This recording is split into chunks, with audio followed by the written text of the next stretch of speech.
The prince consorted with another woman and eloped. I shall bestow upon him 100 resounding slaps. That moment, words appeared in midair. The female antagonist is utterly ridiculous. Our male lead is destined to become the emperor. No wonder the female antagonist ultimately meets her demise, poisoned along with her family. Who would desire such a temper? I cast a glance at the prince, whose face had swollen to that of a pig's head. Does he truly consider himself worthy? The matter of ascending to the throne should be left to me. The princess, on our wedding night, the prince mysteriously vanished. In the bridal chamber, only a filthy beggar remained. The maid, Jianjia, pinched her nose. Your Highness, the prince has gone too far. Not only did he elope with another, but he also humiliated you with this beggar. Shall we send someone to apprehend him? I narrowed my eyes. Before me lay the beggar, his face flushed like the spring tide, groaning incessantly, evidently drugged. With each movement, a foul stench wafted through the air. As a dignified princess, how could I have ever endured such indignity? I must pursue immediately. Once I capture him, I shall strike him down without hesitation. Just then, a series of words materialized in midair. The female antagonist only knows how to bully others, coercing the male lead into marrying her. It is utterly disgusting.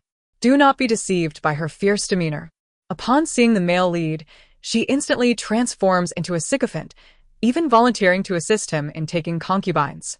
No matter how fierce her words, she still showers the male lead with gold coins and resources. Women, once taught a lesson, will become compliant. A great man should not stoop to her level. I swung my hand in an effort to dispel the words, but they did not vanish. Instead, they multiplied, uttering absurdities. Jianjia, did you see that? I asked. Jianjia turned around, bewildered, and replied, What do you mean, Your Highness?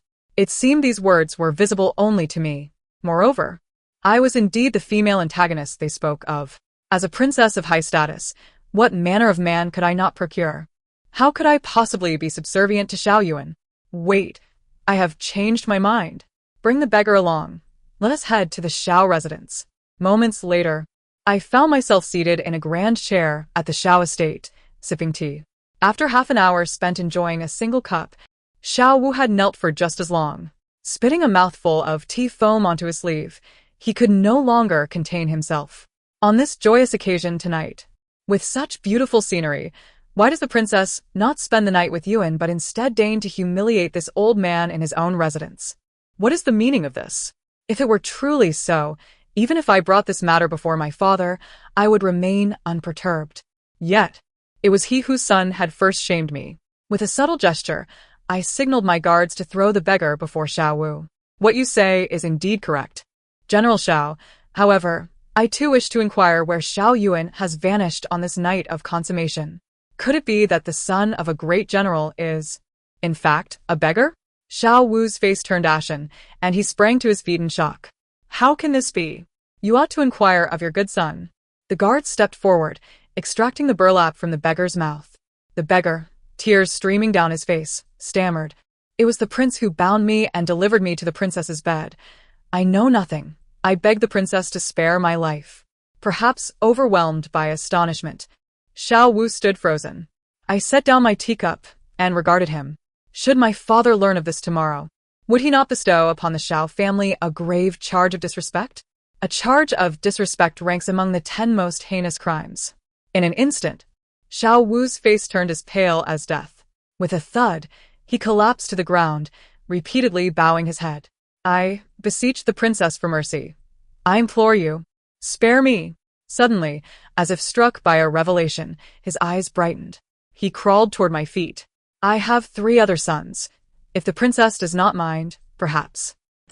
He was indeed cunning, for should I agree to a marriage alliance, Xiao Yuan's transgressions would be overlooked and the Xiao family would remain unaffected, still enjoying the privileges of nobility.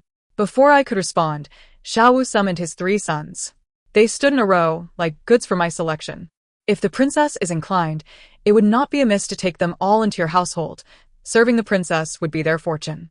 Yet, his 3 sons were clearly not as astute as he. Though their eyes brimmed with hope, their lips remained tightly sealed, not uttering a single word.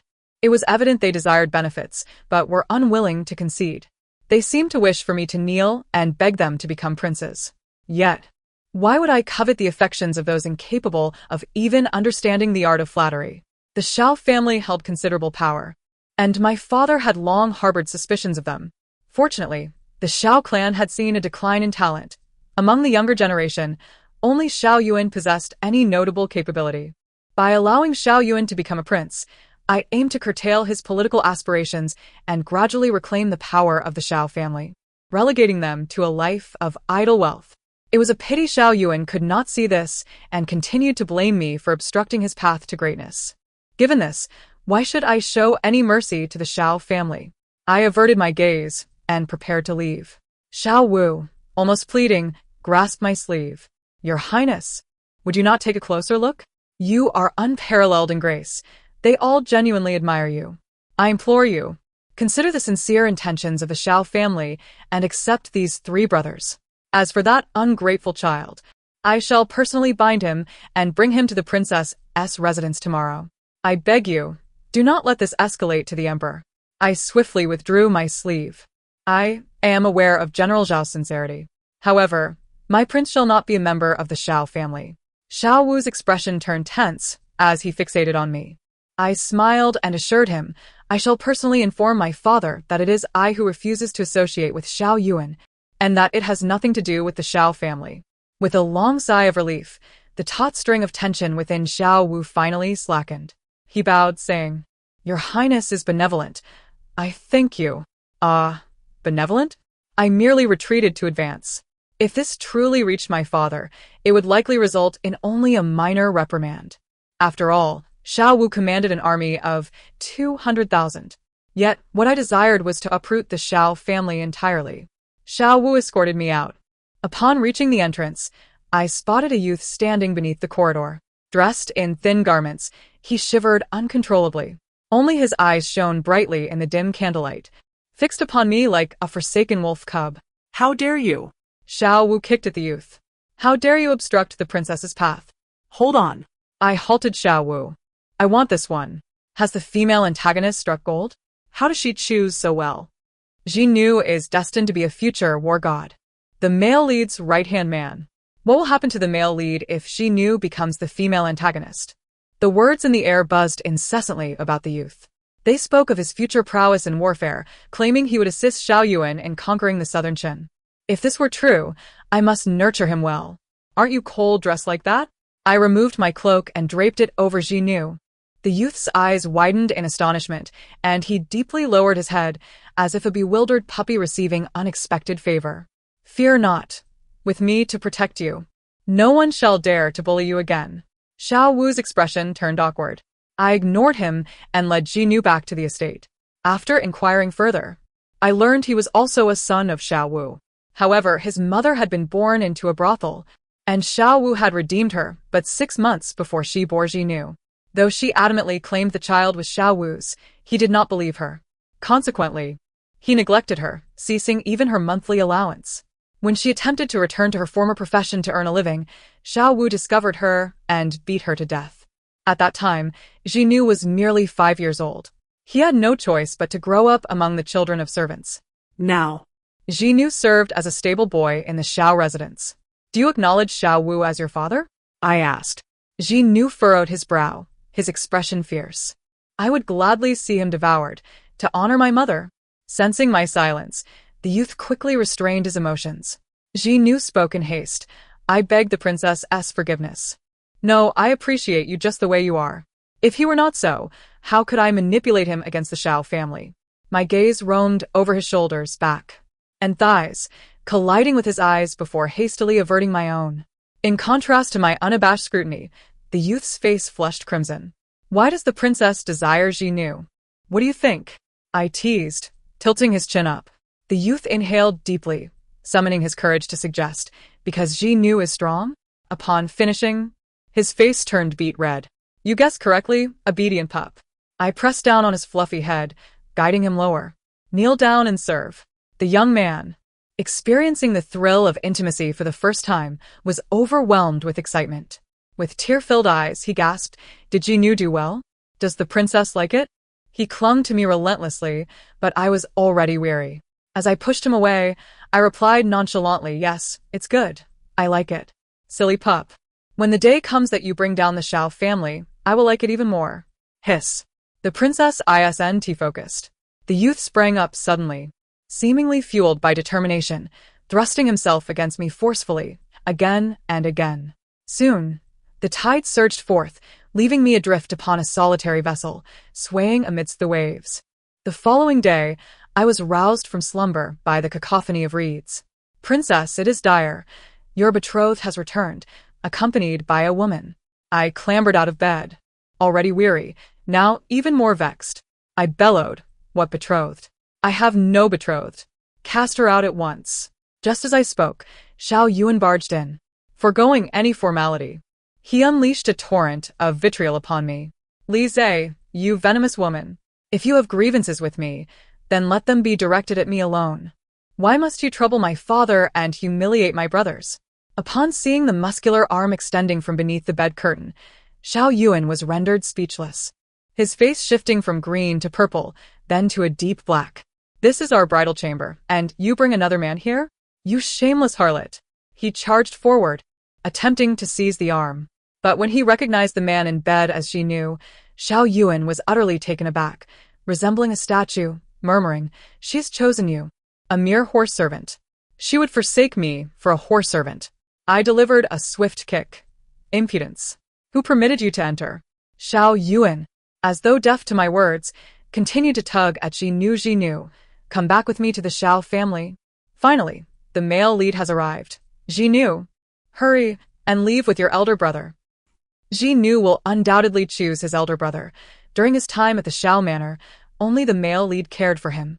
How can the female antagonist compete with brotherly affection? How amusing. I await the female antagonist's transformation into a jester. Yet, in the next moment, Ji Nu resolutely shook off Shao Yuan's grip and forcefully pushed him away. Coldly, he declared, either leave now, or do not blame me for being impolite. In high spirits, I embraced Ji Nu and pinched his slender waist. Why have you chosen me? The youth's cheeks flushed crimson. The princess offers me the finest, while he only provides the scraps. It is clear to Ji Nu which is superior. It turned out that Shao Yuan's care amounted to merely providing leftovers. No wonder Ji Nu chose me without hesitation. Since he had pledged his loyalty, I would reward him with a sweet promise. Well said. I shall request my father to bestow upon you the title of betrothed tomorrow. My gaze shifted to Shao Yuan. Coldly, I commanded, drag him away and administer 100 slaps. Shao Yuan's face was a tableau of disbelief, as if he had lost his senses, repeatedly shouting, You cannot do this. I am the betrothed, bestowed by the emperor himself. I am the betrothed. A sharp reprimand interrupted his nonsensical ramblings. Whoever I choose shall be the betrothed. The female antagonist is powerless. Our male lead is the future emperor. No wonder the female antagonist was poisoned mere days after becoming empress. Who would desire her with such a temperament? Amidst the swirling words, I gleaned many truths. It became evident that I resided within the pages of a novel. Shao Yuan was the principal male character, whose unremarkable appearance captivated countless women and whose feigned righteousness garnered the unwavering loyalty of numerous ministers and heroes. I was the unfortunate original wife of Shao Yuan, investing both time and resources, shielding him from peril. He had poisoned his own father and assassinated his brothers, expending immense effort to elevate Shao Yuan to the throne. Just when I believed I could enjoy a life of ease, I was made empress for a mere 3 days, before succumbing to accidental poison, dying abruptly. Shao Yuan, grief-stricken, refused to attend court for 7 consecutive days, composing numerous essays extolling my virtues. Subsequently, he placed a few worthless earthenware pots in my tomb as burial offerings, which the officials commended as a testament to Shao Yuan's frugality. 9 months later, several concubines in the harem gave birth in succession. Calculating the timeline, it coincided precisely with the days of my untimely demise and Shao Yuan's absence from court. Upon reading this, I was rendered speechless, feeling as though my entire being was engulfed in flames. Just then, an individual burst in, none other than the granddaughter of the Grand Tutor, Xin Jingshu.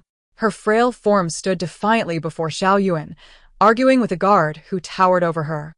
The guard unsheathed his sword, half her height. Xin Jingshu's voice trembled, Yet she refused to yield. Catching a glimpse of me, she dashed over to pay her respects, kneeling and incessantly bowing. I implore you, princess, spare the betrothed. I am the one who admires him. In a moment of folly, I have committed a grave error. Let all blame fall upon me alone, and let him be free of guilt. I exchanged a glance with Jinjia, who nodded slightly and swiftly exited the manor. I knelt down to meet Shinjingshu's gaze. You love him so deeply? Yet today, even if you were to lay down your life for him, would he not still marry and father children in the future? Shun Jingshu looked at me, her eyes filled with the valor of sacrificial love, as if a divine light had descended upon her. I love him without desire for recompense. All I wish for is his peace and happiness. The female antagonist is foolish. Our female lead is nothing like you, scheming day and night. The female lead has lived her entire life for the male lead, enduring hardships alongside him during battles, only to lead the charge in donating money when the royal treasury ran dry after his ascension. Though she was a favored concubine, she possessed not a single silk garment, and in her final moments, she was still managing the affairs of the harem. This is the true white moonlight. Every concubine the male lead marries afterward resembles her. The female antagonist, a scheming manipulator of power, knows nothing of love. Is devoting one's entire being to another truly the essence of love? By this logic, domesticated livestock would be madly in love with their owners, offering not only their flesh for consumption but also their hides for warmth. Yet, I have never seen a person fall in love with their own pig. It is evident that the essence of a woman's worth is being drained, yet it is falsely adorned with the label of love. The so-called great male lead is nothing more than a veritable hypocrite. If that is the case, I would rather assume the role of emperor myself. I turned Shinjingshu's shoulder to face Xiao Yuan. Look closely. What was he doing while you pleaded for his mercy? Despite being dragged away by the guard in a most undignified manner, Xiao Yuan bore a faint smile at the corner of his mouth. It seems that all men regard a woman's love as a badge of pride. Meeting my gaze, Xiao Yuan shouted, Shinjingshu and I share true love. You, venomous woman, will never understand. I scoffed. You profess to love her. Yet did you consider her reputation when you absconded? Knowing the considerable dangers, why did you bring her back? The Grand Tutor is now in his twilight years, with only Shinjingshu as his sole granddaughter. You abducted her without a word, leaving the Grand Tutor without anyone to care for him. Should anything happen to him in the future, will Shinjingshu not carry the burden of guilt for a lifetime? Xiao Yuan stammered, unable to articulate a coherent response, merely imploring Shinjingshu not to believe me. Though she remained silent, the flicker of doubt was evident in her eyes. I pressed on. You never considered that I would plead for your return and assist you in taking Shinjingshu as a concubine, did you? His thoughts laid bare. Xiao Yuan seethed with indignation. Disregarding decorum, he shouted nonsense. You are ascribing malicious intent to a noble heart. I retorted. Then, why did you rush back under cover of night? Is it not out of fear that I might choose another as my betrothed? Xiao Yuan was left utterly speechless. His face flushed red as he gasped for breath, as if he were on the verge of exploding with rage. Shinjingshu knelt, her back straight. Yet the radiant glow of sacrificial love had vanished, replaced by desolation. I helped her up. Shinjingshu, if you do not leave now, do you intend to linger in my princess residence? Shinjingshu closed her eyes, adopting a resolute demeanor, as if prepared to face death itself. With a quavering voice, she implored, I am aware that I have committed a grave error. Your Highness may impose any punishment upon me, but I beseech you to spare my grandfather. I raised an eyebrow, responding, Are you perhaps confused? You were with me at the princess's residence all night. When did you err? Shinjingshu's eyes widened in astonishment. What does the princess mean by that? I leaned closer to her ear and whispered, as a fellow woman, why would I trouble you? In the future, keep your eyes wide open and do not allow yourself to be deceived by men again. I escorted her outside, where a carriage was conveniently waiting at the entrance. Jianjia jumped down from the vehicle, exclaiming, Princess, I have summoned Master Shin to come. Upon their reunion, Shinjingshu threw herself into her grandfather's arms, weeping unabashedly. The fierce demeanor she had earlier vanished, and she now resembled a child who had committed a misdeed. The usually stern and serious Master Shin became considerably gentler, gently patting his granddaughter's back. Though he appeared calm, The dark circles under his eyes betrayed a sleepless night. It seemed my gamble had paid off. The key to winning over Master Shun lay in his granddaughter. I drew the curtains, stating, "You two may continue your crying at home. With the carriage from my princess's residence, no one will dare to spread rumors." Master Shun solemnly bowed to me, declaring, "Were it not for your highness, Jing Shu would likely find her reputation irreparably tarnished. Your kindness is beyond measure, and should you ever require my assistance, I shall not hesitate to oblige. As it happens, there is indeed a matter in which I require Master Shun's help." The following day, I brought Ji Nu to meet my father. Coincidentally, Xiao Yuan was also present. My father's gaze flitted between the three of us before he spoke in a deep voice. "Are you not afraid of ridicule by proposing that a horse servant be made a son-in-law?" Meeting his gaze, I replied boldly, "Father, as the sovereign of this realm, the status of others is but a matter of your decree. As long as it pleases you, a horse servant may ascend to greatness, while a general may swiftly become a prisoner." My father erupted into hearty laughter, exclaiming, "Well said. Yet some have forgotten that I am the ruler of this world.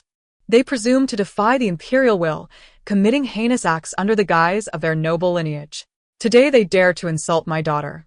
Tomorrow will they not presume to trample upon my head?" With that, he hurled a stack of memorials at Xiao Yuan's head. Xiao Yuan dared not evade. The sharp edges of the document struck his eyes, and he grimly endured it. It appeared that Master Shen had begun to take action. As the foremost scholar in the realm, Master Shen's disciples were widespread. Memorials condemning Xiao Yuan likely fluttered like snowflakes onto my father's desk. In high spirits, I strolled through the imperial garden, preparing to depart. However, as I traversed the palace path, my sedan chair was abruptly halted.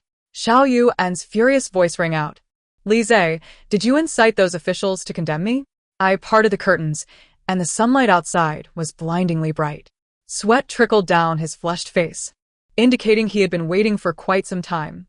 I chuckled lightly. "If you conducted yourself with integrity, how could anyone find fault with you? Among noble families, who does not have the blood and sweat of the common folk on their hands?" Moreover, the Shao family had long been notorious for their lecherous reputation. Tales of their oppression of men and women alike had circulated widely. Now, with the Shao family fallen from imperial favor, most officials would only take the opportunity to strike while the iron was hot and further tarnish his name. Xiao Yuan gazed at me intently, suddenly squinting as if to squeeze out a few tears. With a mournful tone, he lamented, "Princess, is it truly impossible for us to return to the way things were? You once cherished me dearly. I adored archery, and you even commissioned Master Dugu to create a divine bow for me, which I still display to this day." "Silence," I interrupted. "My kindness towards you is merely in accordance with my father's wishes. Do you comprehend that?" Xiao Yuan, when one cannot see their own faults, it is wise to reflect upon oneself. "You," he hissed, gritting his teeth as the veins in his forehead bulged. "Li Zhe, one day, you will regret your actions today." The air was thick with whispers of the future challenges Xiao Yuan would face in managing the floods and the strategies he might employ. I meticulously noted their words. Is the male protagonist truly remarkable? In the end, who kneels before whom remains uncertain. The sharp wit of the literati indeed proves formidable. The reputation of the Xiao family plummeted to unprecedented depths. Xiao Wu relinquished his command, idling at home.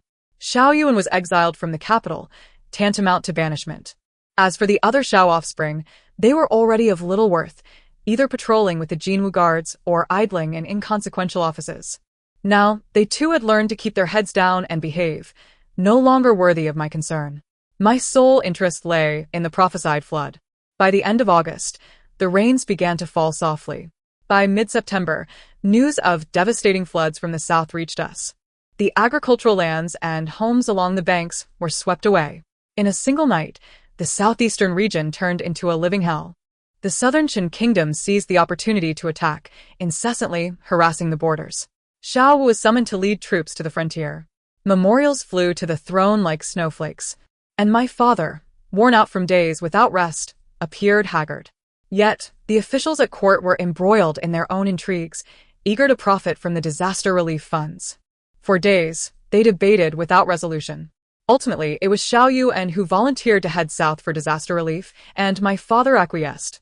I surmised the underlying reason. Should he succeed, all would be well.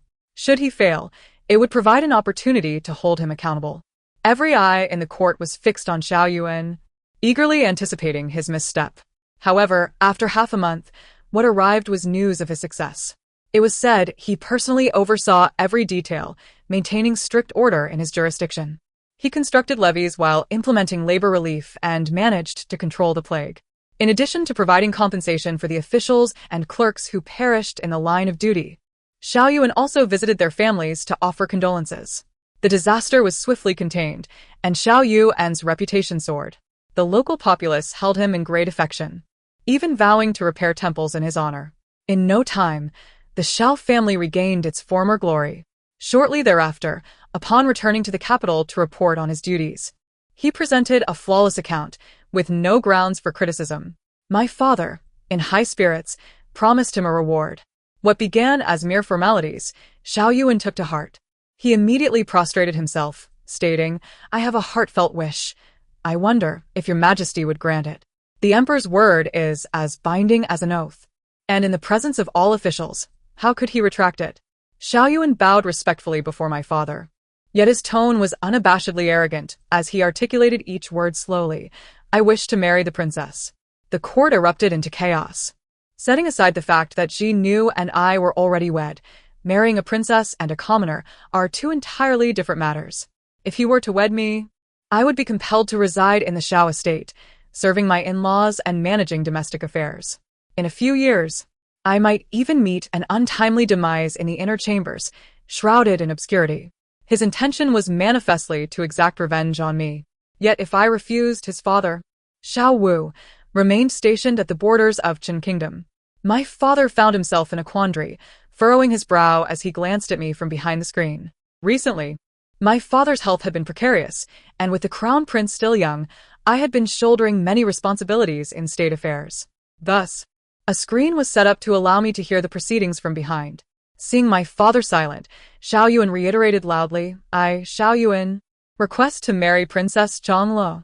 Jian Jia paced anxiously, her brows knotted in distress. "Princess, you must say something. What shall we do?" I fixed my gaze upon the hourglass on the table, watching as time slipped away second by second, and I clenched my fist. There is no rush.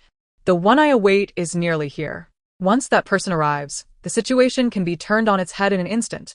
Xiao Yuan, too, would find himself trapped in an abyss of despair. Cut-off point.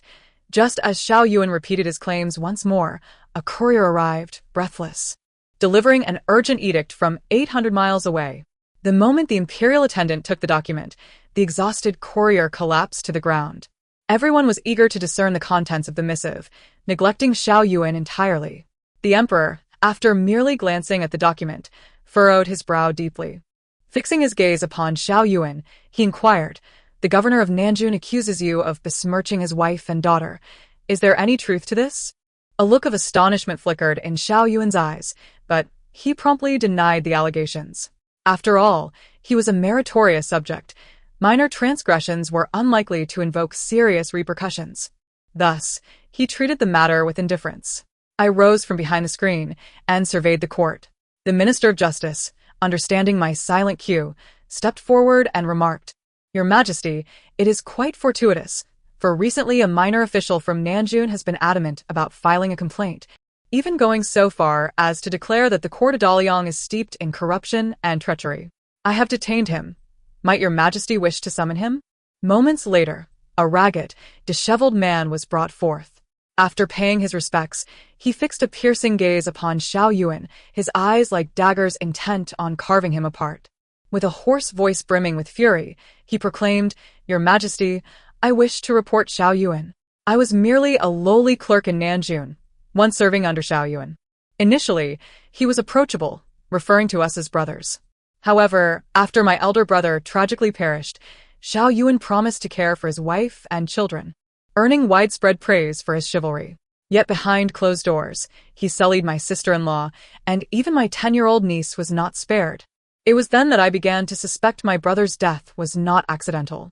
Upon requesting an autopsy, the findings confirmed my suspicions, and I went to report it.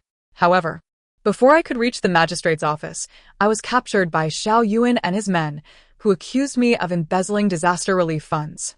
Your Majesty, how could a mere clerk like myself possibly steal such funds? I was imprisoned, and if not for the governor's inquiry, I would have long since become a corpse. Upon my release, I dared not pursue legal action, hoping to avoid further conflict. Yet upon returning home, I discovered a scene of bloodshed. My parents, wife, and children had all fallen victim to vile hands. Fury consumed me, and I resolved to assassinate Xiao Yuan. But that night, my home was engulfed in flames. I fought desperately to escape, journeying tirelessly to the capital, imploring your Majesty for justice. His words ignited a tumult within the court. Yet Xiao Yuan remained unperturbed, pointing an accusatory finger at the man. Utter nonsense. I conduct myself with integrity. How could I possibly engage in such disgraceful conduct? You cannot condemn me merely on your word. Legal matters require evidence. With that, he disdainfully turned away, casting a mocking smile in my direction through the screen. In a hushed tone, Jianjia expressed her concern. The evidence has long been destroyed by Xiao Yuan. What shall we do? These past few days, Jianjia had been managing affairs concerning the clerk, and she was most knowledgeable about the details. The Minister of Justice subtly shook his head in my direction. For the distance of thousands of miles, and the passage of over half a month rendered his reach limited. I poured myself a cup of tea, observing the leaves dance within the liquid. Remaining composed, I replied, there is no need for haste. This is merely an appetizer. On the dragon throne, my father reopened the document, then closed it once more. His expression remained calm, revealing no trace of joy or anger. So, my loyal minister, you truly feel wronged? Xiao Yuan was about to bow and affirm, but a folded edict suddenly struck him in the face. The officials, bewildered by the emperor's sudden turn of fury, fell into a tense silence, save for the sound of their breathing. Xiao Yuan, astonished, quickly knelt and bowed his head. Before he could offer a defense, the emperor thundered. To commit such heinous acts and still dare to seek credit before me, you must be courting death. Xiao Yuan's mouth gaped open, yet no sound emerged as he hastily picked up the edict. His trembling hands, akin to a sieve, betrayed his profound fear. The court officials, equally alarmed and confused, fixated their gazes on Xiao Yuan, eager to uncover the contents of the edict. After merely reading 2 lines, Xiao Yuan exclaimed, "No, this cannot be. I did not cut corners while constructing the dam. How could it possibly have been swept away by the flood? Your Majesty, every word I speak is the truth. Someone is framing me." Indeed, he had not skimped on his work. However, he was confronted with a flood that had not been witnessed in a century. Regardless of who undertook the construction, as long as they followed the original water depth, the dam would inevitably succumb to destruction. In the original narrative, he had remained in Nanjun for 2 full years, and just as the dam showed signs of failing, he ordered reinforcements. I, possessing foresight through written accounts, had summoned him back to the capital early and dispatched individuals to observe him, meticulously documenting his every action. As I had anticipated, Xiao Yuan had engaged in numerous actions that warranted execution.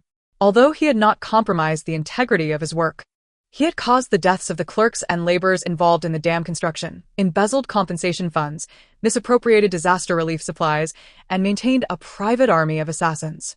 I provided the governor of Nanjun with a dossier of incriminating evidence, instructing him to impeach Xiao Yuan. No sooner had Xiao Yuan's carriage departed the capital than the document detailing his crime set forth on its own journey. Layer upon layer of scheming aimed to ensure that he would plummet from the heights of success into the depths of hell. Unbeknownst to him, he continued to fabricate lies even as my father tested his resolve. At this moment, the emperor's wrath had reached a fever pitch. He abruptly rose, striding down the steps. Before anyone could react, Xiao Yuan was kicked to the ground. The court fell silent. The emperor pointed at Xiao Yuan, fury radiating from his eyes.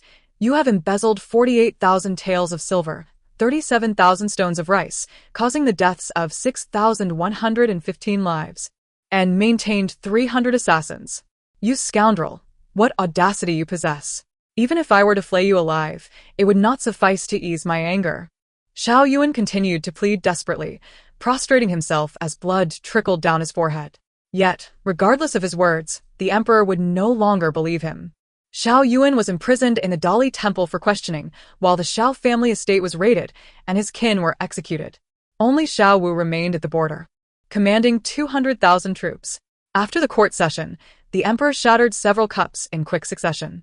These parasites seek to rob me of my wealth, to plunder the common people. As he spoke, he could not help but rub his forehead, a sign that his chronic headache had resurfaced. Even more troubling for him was the formidable Xiao Wu, who commanded a strong military presence. During the morning assembly, the emperor had subtly hinted to the military officials his intention to confront Xiao Wu, yet none responded. Alas! Is there truly no one in Daliang capable of opposing Xiao Wu? I gently massaged the pressure points on my father's temples. Not necessarily. It is merely that this individual is likely not present in the court. The court had long been dominated by powerful families, rotting from within. The truly capable and astute individuals, often of humble origin, received no recognition. Does this imply you have a candidate in mind? The emperor raised his eyes to meet mine. There is one, immensely strong and remarkably valiant. I can recommend him as a vanguard, and if we select a seasoned veteran alongside him, we may achieve great success. Are you referring to your new husband? Indeed. The emperor hesitated for a moment before replying, "Let me first assess his abilities." Just as he was about to inquire further, a palace attendant arrived with a message. "Your Majesty, General Chen seeks an audience." General Chen had once been the mightiest general of Daliang, but he had long since retired to a life of peace in his old age. "Let him enter." As the elderly general entered, he immediately prostrated himself, tears glistening in his eyes. "Your Majesty, I am guilty. I have raised such a traitorous disciple. I implore your Majesty to allow this old minister to take the field and eliminate the rebel Xiao Wu. This would not only quell the chaos but also allow me to cleanse my household." The emperor personally helped the elderly general to his feet, but hesitated to respond. "You are 67 this year, are you not?" The general clasped his fists earnestly. "Your Majesty, do you not recall that Lien Pa fought at 70? Father." The skills of the traitor Xiao were imparted by the old general. Perhaps he can indeed vanquish him. The emperor, stroking his beard in contemplation, finally murmured, "It can only be thus." The following day, I accompanied Jinu to meet the emperor. The atmosphere within the palace was not conducive to idle chatter. Yet I could perceive his excitement. His eyes sparkled as he surveyed his surroundings. "Jinu, others claim that I have grown weary of you and sent you to the front lines to meet your demise. Do you believe that?"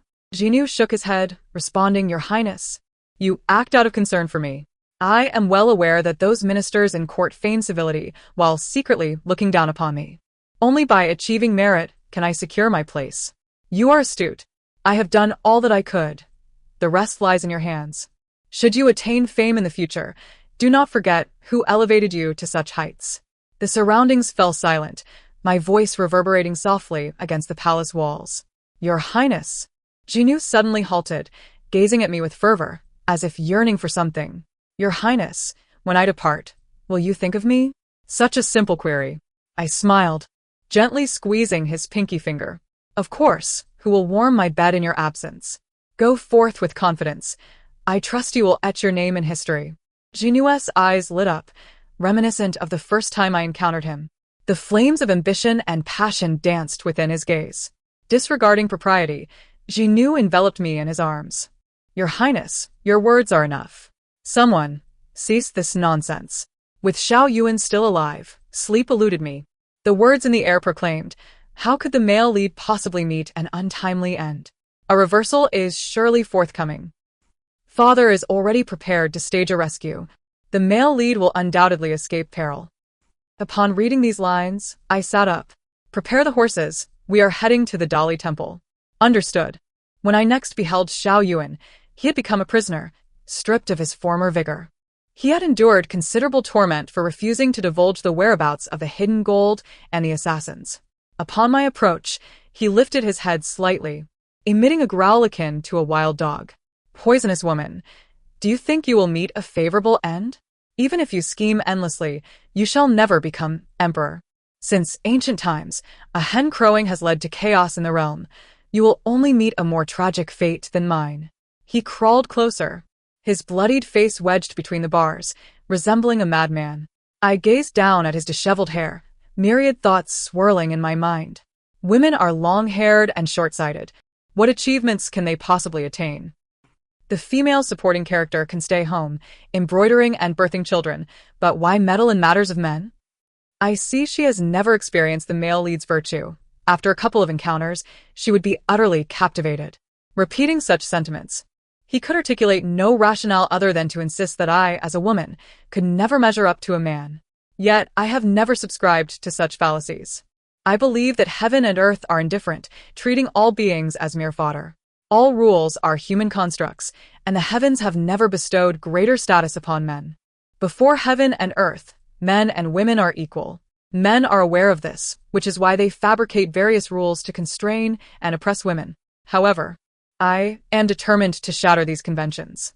I shall establish a new set of rules, enabling every woman to stand tall, ensuring her name is not subsumed by her husband, but shines independently in the annals of history.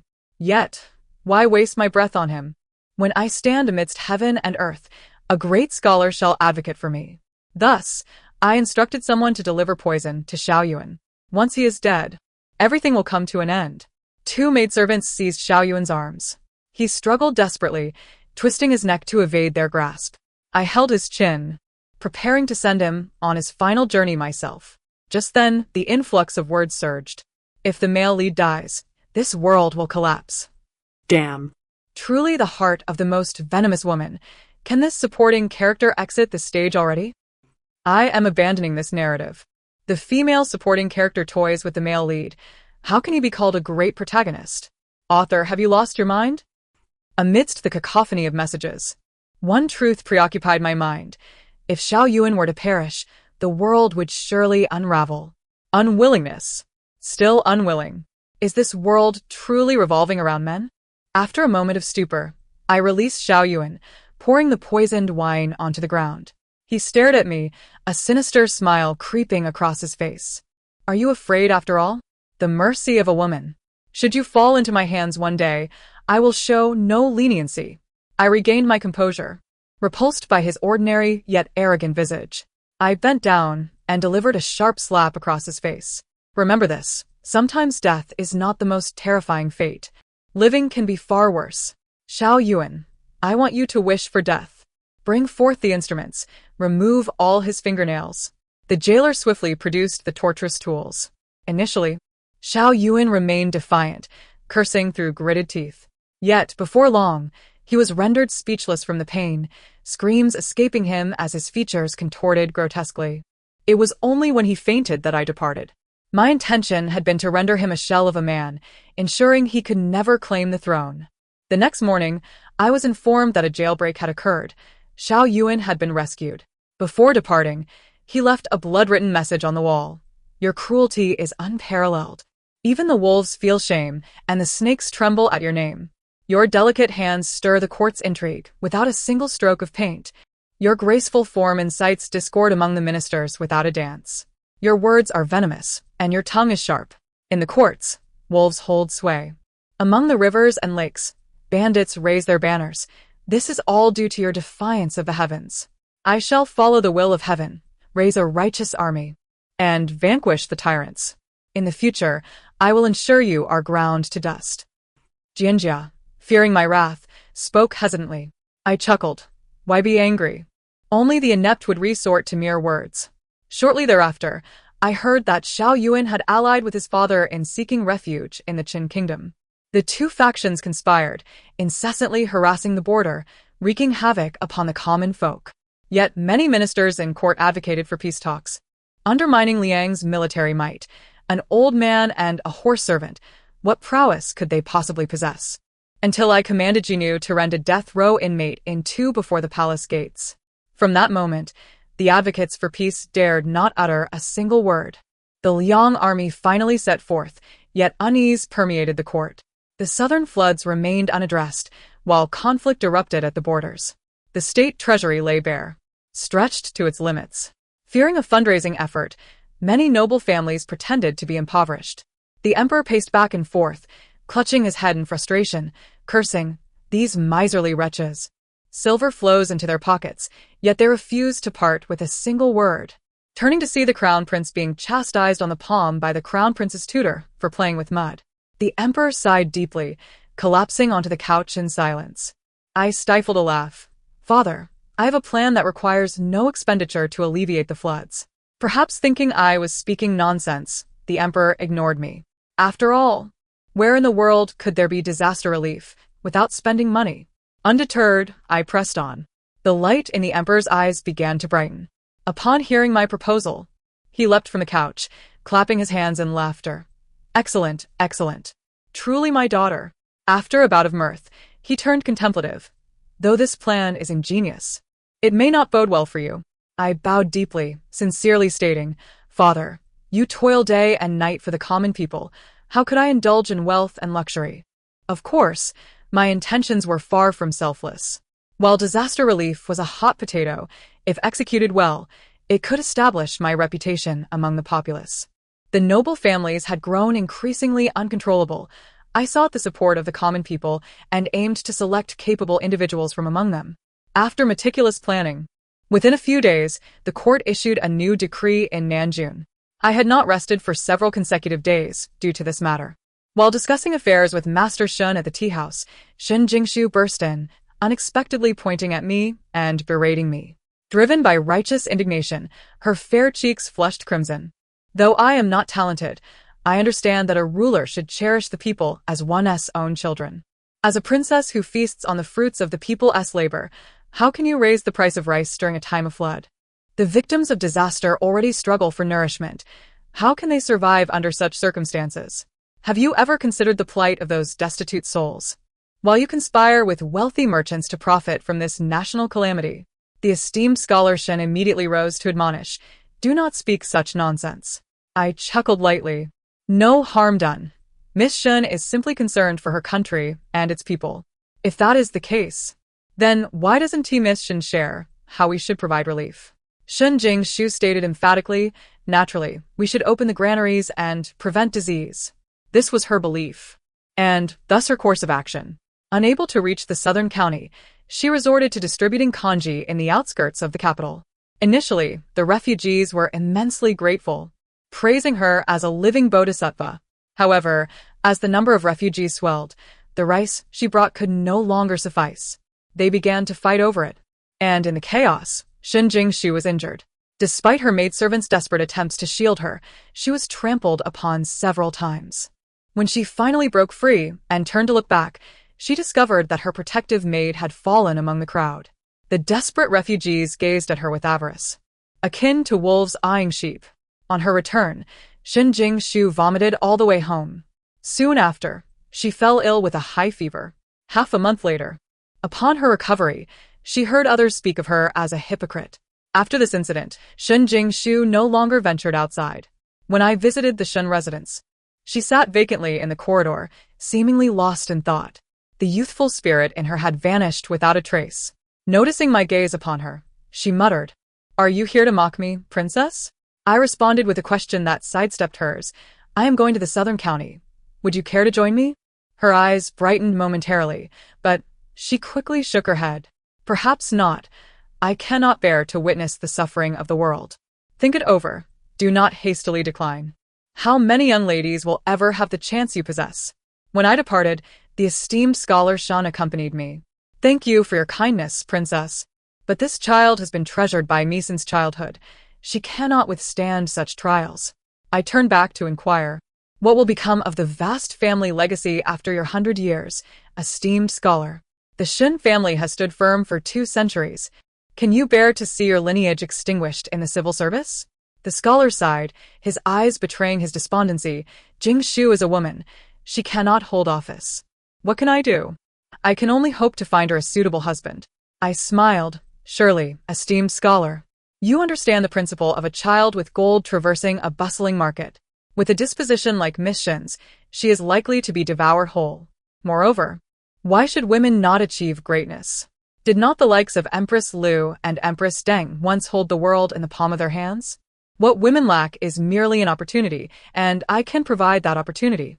The scholar slowly raised his gaze, his murky eyes filled with astonishment. "Your Highness, do you mean?" "Indeed, just as you surmised. If I ascend to the throne, the Shen family shall be the foremost benefactor, and I shall pave a path for Miss Shen to ascend to greatness. In all the world, it is likely only I who would make such a promise." A gentle breeze rustled, and the sound of wind chimes echoed through the corridor. The scholar's aged visage radiated an extraordinary light as he bowed deeply, again and again. His body trembled with each gesture. The old minister is willing to dedicate his life and soul to your highness. After several arduous days of travel, we finally arrived in the southern county. It was dusk, and the distant drum tower had begun to illuminate. The streets were lined with taverns and shops, offering an abundance of food and jewelry. The clamor of patrons, the calls of passing vendors, the clatter of pots and pans, and the jingling of hairpins filled the air. Upon disembarking, Shu slowly turned her eyes, seemingly bewildered by the scene before her. Didn't the southern county suffer a flood? How can it be so prosperous? I pointed to the garments worn by the passers-by. Look at their attire. No flood could reach the domain of the noble families. Moreover, the local officials have already dispatched people to clean and repair the area. She pondered my words when the governor and a host of officials approached to greet us. After exchanging pleasantries, they offered to host a welcoming banquet for me. After traversing a few streets, we arrived at the wealthiest part of the southern county, adorned with intricately carved beams and painted rafters. Among the buildings, one particularly grand pavilion stood by the water, obscuring half the sunset. The upper floors glowed with brilliance, where a beauty clad in gauzy garments twirled, while within, guests exchanged toasts. The governor bowed. The view from the top floor is the finest. Would the princess like to move there? I gestured towards the beauty by the window. Why not arrange for a handsome young man as well? The officials exchanged awkward glances, but nodded in agreement. At the banquet, all the attendants were striking young men. After several rounds of wine, the governor no longer beat around the bush. Your Highness, what are your intentions in the southern county? I drained my cup and replied with a smile. Naturally, to enjoy myself for a few days, gathering the talented individuals of the southern county for a poetry competition. Many will surely wish to attend, but not just anyone can enter. The first floor will have 40 slots, decreasing by 5 for each subsequent floor, with only 5 allowed on the topmost floor. As for entry qualifications, naturally, the highest bidder prevails. In terms of profit sharing, you shall receive 4 while I take 6. How does this arrangement please you, Governor? This is clearly just a ploy for profit. So many commoners can barely afford wild vegetables. Has the female lead lost her conscience? Just wait. The female lead will undoubtedly face her father's wrath. Anticipating the female lead's lasting infamy. The words in the air derided me, yet I remained unfazed. Upon hearing the profit-sharing terms, the governor's eyes sparkled with ambition, despite his efforts to mask his delight. He could not suppress the smile creeping at the corners of his mouth. He exclaimed, "Satisfactory, satisfactory. This matter shall rest upon my shoulders. I will ensure an unprecedented grand event for the princess." The officials around the table displayed expressions of delight, save for Shu, whose countenance resembled a stone in winter, cold and hard. She refused to take another bite of food until we returned to the inn. She did not utter a single word to me. She turned to head back to her room when her maid reprimanded, "How dare you show such disrespect to the princess?" Shu turned back, her expression defiant. "I once believed there was a misunderstanding regarding the princess. Today I learned that you come to the southern county solely for profit. Our paths diverge, and henceforth, you need not summon me for feasts. I shall return to the capital tomorrow. How do you know I am here solely for profit? The performance is far from over. If you wish to leave, I will not stop you, but beware of the refugees on your journey. I shall not send anyone to escort you." Perhaps recalling her maid, Shu's complexion instantly paled, and she seemed on the verge of retching. After a moment's struggle, she declared, "Then I shall observe how you intend to provide relief. If you truly profit from this national calamity, I will risk my life to expose you." Very well, it is a pact. Once news of the poetry competition spread, it attracted numerous attendees. Some sought fame through poetry, others wished to glimpse the princess's beauty. Many squandered fortunes merely to satisfy their vanity, while others traveled great distances to witness the spectacle of the poetry competition. The small southern county buzzed with activity as talented scholars and wealthy merchants flocked together. In just 3 days, the ticket sales alone amassed a fortune of 10,000 taels of silver, not to mention the surrounding inns and tea houses, all of which reaped abundant profits. During this time, I ordered the price of rice in the southern county to be lowered to market value. Merchants, catching wind of this, began to offload some of their rice. On the second and third days, the price of rice continued to plummet. Simultaneously, the government opened the granaries, and the price of rice in the southern county ultimately fell below the threshold. To avoid losses, merchants had no choice but to sell all their rice. The dilemma of providing relief without grain was completely resolved. Those merchants who had hoped to profit from the disaster found themselves at a total loss, forced to swallow their bitterness. Subsequently, I allocated the silver earned from the poetry competition to repair the levees and roads. By employing laborers for relief, the disaster victims gained opportunities to earn a living. Additionally, I gathered numerous young talents through the poetry competition. At this moment, Shun Jingshu finally grasped the intricate strategy one had employed in the game of chess. "Your Highness, your ingenuity is truly commendable," she remarked. I leaned against the railing, gazing into the distance, and with a glass of wine in hand, I laughed. Was it not worth the journey? "Miss Shun, your kind heart and unwavering integrity are admirable. Yet possessing a good conscience alone will not suffice to achieve one's goals. To be virtuous, one must be more cunning than the wicked." Shun Jingshu regarded me thoughtfully, and the derogatory remarks I had previously received seemed to have vanished. Occasionally, a few defiant voices would emerge, repetitively asserting, "What does one's success signify? Merely luck. No matter how capable a woman is, she is still expected to cook and bear children for us men." Yet, some voices began to support me.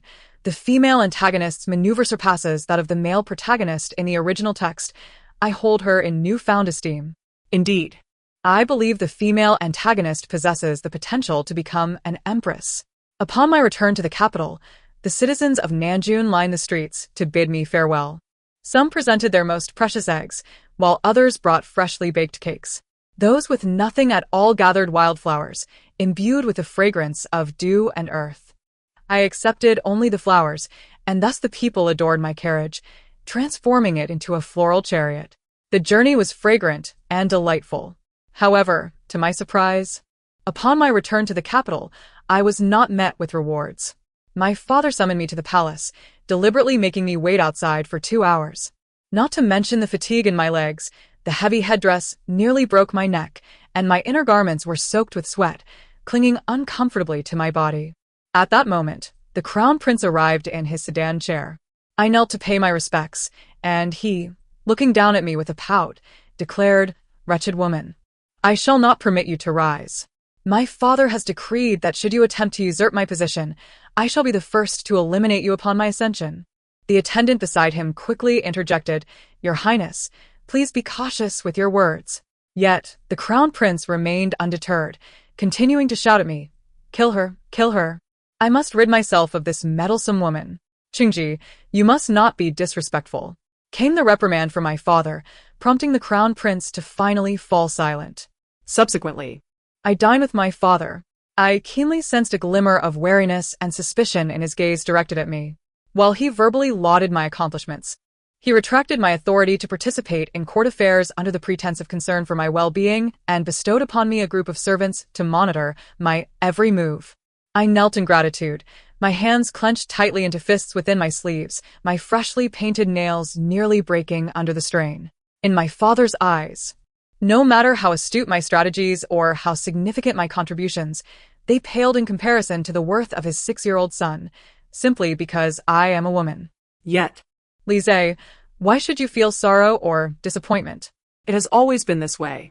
At the age of 12, when the crown prince was merely 1, I excelled in archery and eagerly sought my father's praise. However, he was preoccupied with extolling the crown prince's achievements and did not even glance my way. I left, disheartened. Later, I overheard palace attendants discussing how the crown prince had learned to relieve himself that day, bringing great joy to the emperor. Simply because the crown prince is male, everything he does is deemed commendable. Conversely, I am female, and thus, everything I do is questioned. Father, have you forgotten who assisted you in managing state affairs during your most trying times? I refuse to accept the fate of being cast aside and shall never acknowledge it. After several days of confinement at home, unexpectedly, the first to seek me out was Shun Jingshu. Upon seeing the embroidered handkerchief in my hand, she expressed her astonishment. "Your Highness still finds the time to embroider at home?" Recently, The situation at the front lines had become precarious, and the populace was in turmoil. The emperor's demeanor was displeased, frequently directing his ire at the ministers, and his illness had worsened. The future of Daliang appeared bleak. The spring weather is delightful. Why not accompany me for a stroll? Shen Jingshu invited. Accompanying a woman on an outing would not raise my father's suspicions. I acquiesced. Once aboard the carriage, she whispered in my ear, "My grandfather wishes for me to convey to you that he shall always be your ally. Please, do not lose heart. The reason he has refrained from contacting you during this period is to avoid arousing the emperor's suspicions.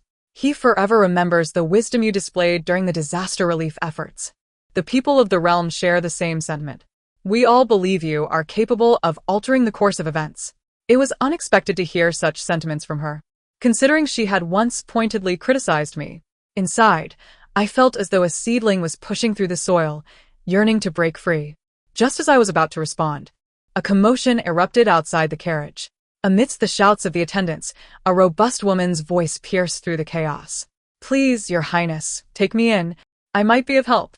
I am adept at farming, hauling dung, and tending to pigs." I found her amusing and halted the carriage, allowing the guards to let her approach. She rushed forward, unsure of how to bow, and instead, repeatedly knocked her forehead on the ground. Her tattered garments fluttered in the wind as she did so. Lifting her head, she smiled, revealing a row of bright white teeth. "Your Highness, I know you are a benevolent person. I have traveled from my hometown to seek refuge with you. You have saved so many. Accepting me would not be a burden. I am not a freeloader. I can work the land, and I excel at it, better than the men in my village." The attendants chuckled at her accent. I asked, "Why leave your hometown for the capital?" "I have married 3 men, all of whom died.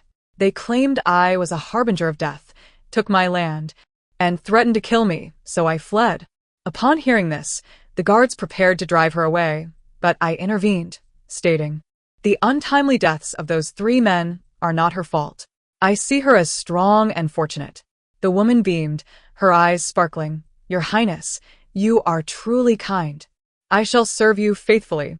You need not toil for me. I have a shop in need of assistance. Would you like to work there? Your Highness, you are truly a living bodhisattva."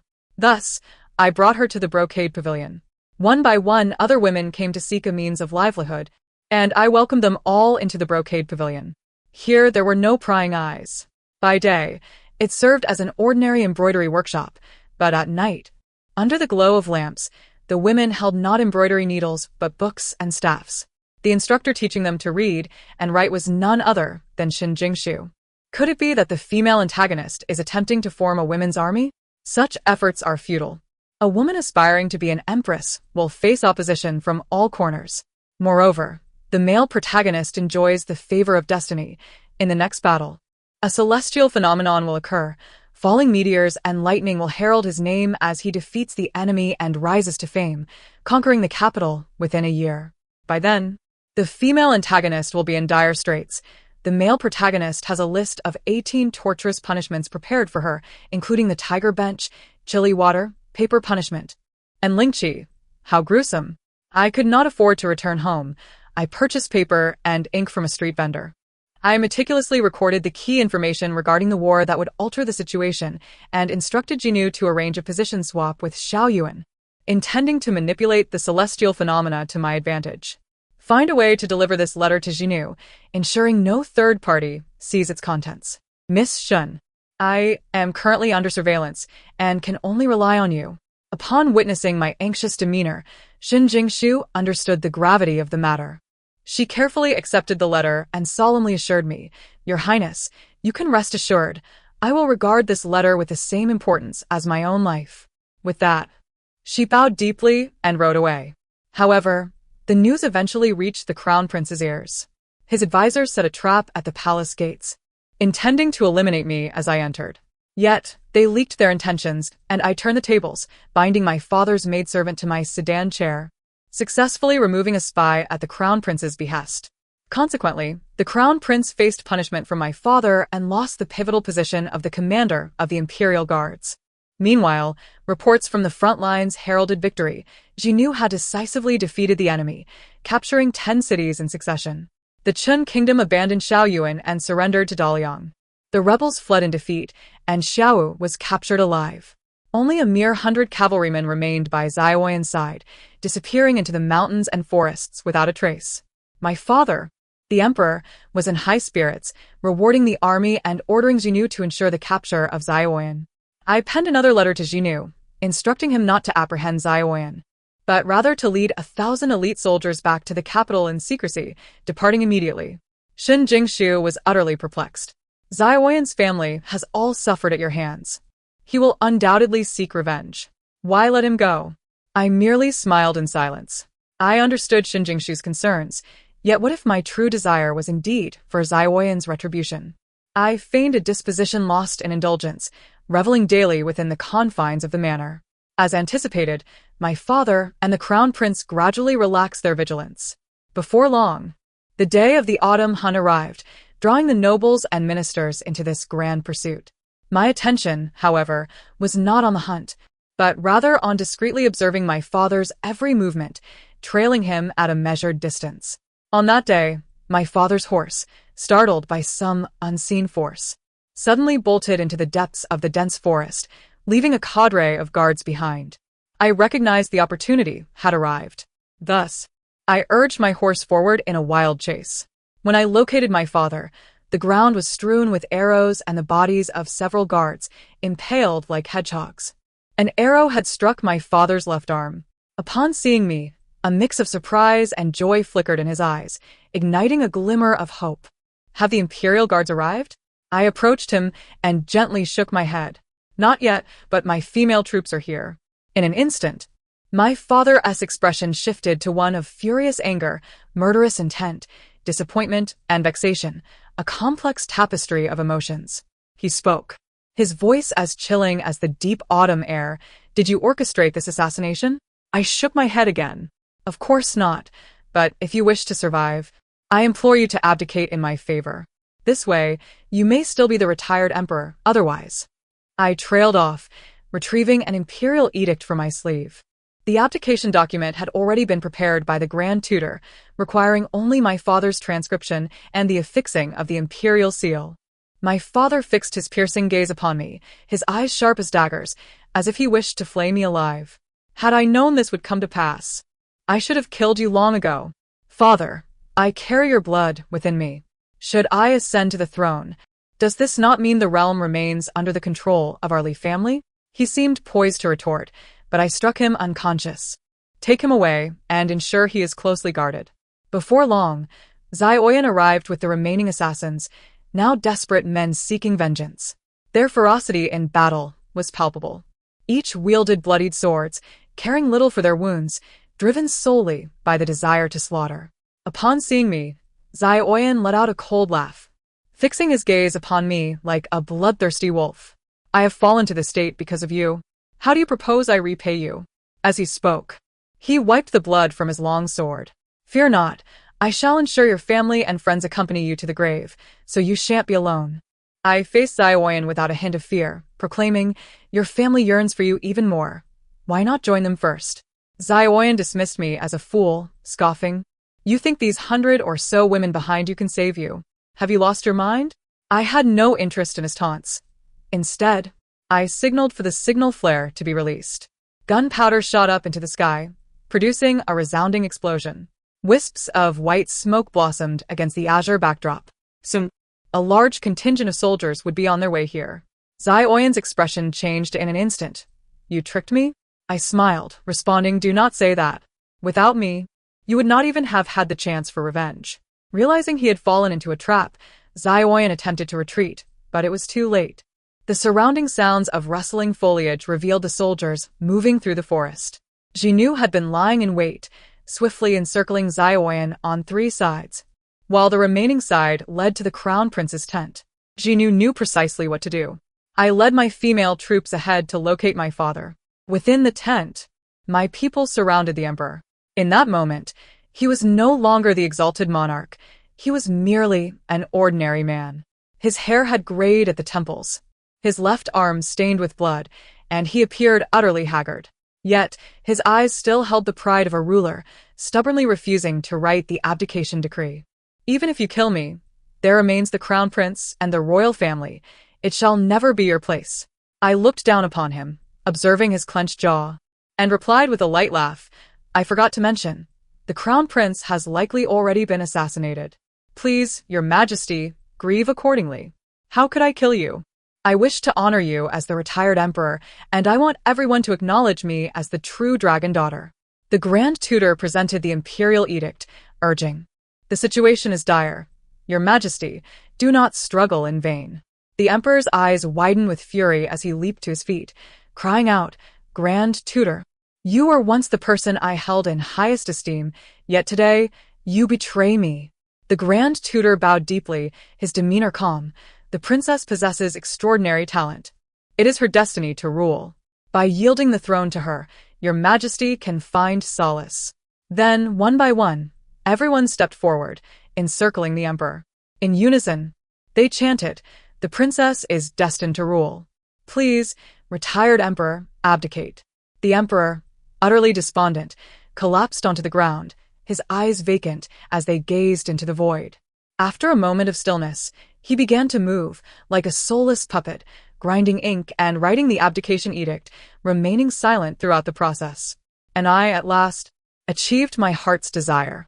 When my female troops brought Zioin before me, he was already a madman. His eyes were bloodshot, his face marred with crimson stains, and his hair disheveled. He shouted incessantly, how could I lose to a woman? How could I lose to a woman? The moment he laid eyes on me, he lunged forward, intending to choke the life from my neck. However, before he could reach me, the guards struck his legs, bringing him crashing to the ground. He glared at me with venomous hate, spitting blood as he spoke. You vile woman, you would go so far as to harm your own brother. Your claim to the throne is illegitimate. The subjects of this realm will never heed your command. In the future, historians will record your name in infamy. I looked down at him with a scornful smile. Do you think I care for such things? The struggle for the throne has always been a matter of life and death. I have merely done what men have done before me. How does that make me malicious? History has always been written by the victors. Men have penned the annals for thousands of years, and now, it is a woman's turn to write history. Bring him away, break his limbs, and keep him under strict surveillance day and night. He must not die. I declared. I had said that sometimes living is far worse than dying. Thalion, Who yearned for the throne, would witness the flourishing of Daliang under the rule of the person he despised most, while he himself would become a mere shell, barely clinging to life, unable to seek death or find solace. Incredible. The female antagonist has truly succeeded in her reversal. I retract my previous words. Is this what a male-oriented narrative looks like? Refund me. Amazing. It is clear that only someone extraordinary can become emperor. Female antagonist. You have struck the male lead, so you cannot strike me. The words in the air buzzed with chatter. Yet, I had never cared for the opinions of others. I only desired to steadfastly follow my own path. Half a month later, my father formally abdicated in my favor. Prior to this, the Grand Tutor had mobilized the scholars to create momentum for my ascension. Initially, a turtle shell was salvaged from the Luo River, inscribed with the phrase, "The Phoenix Maiden ascends, the imperial legacy shall endure." Subsequently, the Astronomical Bureau reported, "Mars guards the heart, the female sovereign shall prosper." A series of auspicious omens, combined with my previous achievements in disaster relief in the southern counties, convinced everyone that I was the prophesied woman destined to lead Daliang to greatness. Thus, my ascension to the throne became a matter of course. At first, there were occasional dissenters who opposed my rule. However, no one's lineage was invulnerable. Moreover, I initiated the imperial examination and established schools, selecting numerous talented individuals from the common folk to serve in government. The idle and ineffectual have gradually been expelled from the court, leading to a significant transformation in the political atmosphere. The emphasis has shifted back to agriculture. The construction of irrigation systems has been prioritized, and the burdens of taxation have been alleviated. The populace now enjoys a life of tranquility and prosperity, with no one resorting to banditry. Many women have also emancipated themselves from their constraints, stepping forth from their private chambers into the halls of learning, and subsequently into the realm of governance. The presence of women is increasingly evident across various professions. In the 10th year of my reign, the capital flourished magnificently. attracting vassal states from all directions to pay their homage. By the 15th year, I had quelled the chaos across the land and unified the realm, bringing an end to over 40 years of strife and turmoil. Both the common people and court officials acclaim me as a sagacious ruler. Yet, one question lingers. Was the former crown prince's demise a consequence of my actions? The historian inquired with utmost caution. I laughed heartily and responded, what if it were true? Those who know my transgressions are but chroniclers of history. The narrative concludes here. Thank you for your attention, and I look forward to sharing the next tale with you.